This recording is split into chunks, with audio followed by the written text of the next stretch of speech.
तीन वितर पढ़ने का प्रैक्टिकल तरीका सीख लें, जिसको आते भी हैं एक बार देख लें। कोई कंफ्यूजन होगी तो इंशाल्लाह क्लियर हो जाएगी, वरना कमेंट में बता दीजिएगा कि अल्हम्दुलिल्लाह इसी तरह पढ़ते हैं। और ये बात याद रखें, वितर अगर किसी के कज़ा हो जाते हैं तो उनको कज़ा पढ़ना लाजमी होता है और उनको भी सेम इसी तरीके के मुताबिक पढ़ेंगे।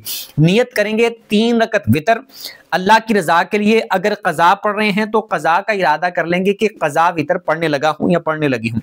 अल्लाहु अकबर कह के हाथ बांध लेने। सबसे पहले पढ़नी है सुबहानक अल्लाह, उसके बाद आऊज़ु बिल्लाहि मिनश शैतानिर रजीम बिस्मिल्लाहिर रहमानिर रहीम पढ़ के अल्हम्दुलिल्लाह, उसके बाद फिर बिस्मिल्लाह पढ़ के कुल हुवल्लाह या कोई सूरत पढ़नी है। अल्लाहु अकबर कह के रुकू करेंगे। रुकू की 3 बार तस्बीह पढ़नी है। समीअल्लाहु लिमन हमिदा कहते हुए खड़े होना है। खड़े होकर रब्बना लकल हम्द या अल्लाहुम्मा रब्बना व लकल हम्द पढ़ना है। अल्लाहु अकबर कहते हुए पहला सजदा करना है। सजदे की 3 बार तस्बीह पढ़नी है। अल्लाहु अकबर कहते हुए बैठ जाना है और फिर उसके बाद अल्लाहु अकबर कहते हुए दूसरा सजदा करना है। सजदे की 3 बार तस्बीह पढ़नी है और फिर अल्लाहु अकबर कहते हुए सीधा खड़े हो जाना है। दूसरी रकत को स्टार्ट करना है बिस्मिल्लाह से, फिर पढ़नी है अल्हम्दुलिल्लाह, फिर उसके बाद बिस्मिल्लाह पढ़ के कुल हुवल्लाह या कोई सूरत पढ़नी है।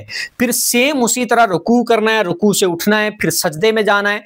2 सजदे करने हैं उसी तरह जिस तरह पहली रकत में किए। फिर अत्तहियात पे बैठ जाना है। सिर्फ अत्तहियात पढ़नी है, आगे दुरूद और दुआ नहीं पढ़नी। तीसरी रकत के लिए खड़े हो जाना है, तो तीसरी रकत को स्टार्ट करना है बिस्मिल्लाह से, फिर पढ़नी है अल्हम्दुलिल्लाह, फिर उसके बाद बिस्मिल्लाह पढ़ के कुल हुवल्लाह या कोई सूरत पढ़नी है। फिर हाथों को उठा के अल्लाहु अकबर कहना है, फिर हाथ बांध लेने, फिर आपने दुआए कुनूत पढ़नी है। अगर दुआए कुनूत याद नहीं है तो कोई और दुआ पढ़ सकते हैं जो किसी रिवायत या हदीस में मौजूद हो।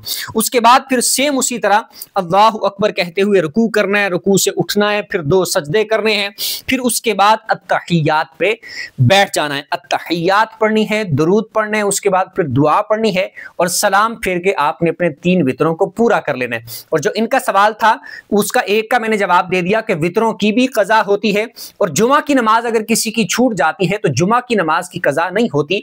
अगर जुमा की नमाज किसी की रह जाती है तो फिर वो ज़ोहर की नमाज पढ़ेगा, जिस तरह रूटीन के मुताबिक बाकी दिनों में पढ़ी जाती है।